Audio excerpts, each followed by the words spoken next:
Welcome. In this video, I'll show you how to reply to a message directly from the shared media section on WhatsApp web using the latest update. This feature makes it super easy to respond to a photo, video, or document without scrolling through long chat threads. Let's get started. First, open WhatsApp web on your PC.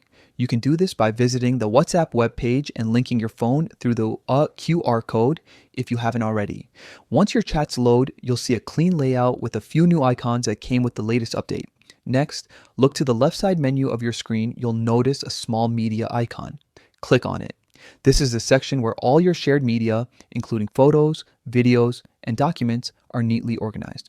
Now, under the Media tab, browse through your shared items to find the specific photo, video, or file you want to reply to.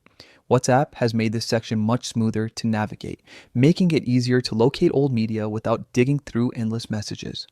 Once you've found the media you want, simply right-click on it. You'll see a small pop-up menu appear with several options. From that list, select Reply. After clicking reply, a message box will open automatically, showing a small preview of the media you're responding to. This helps keep the conversation clear, especially in busy chats where multiple files are being shared.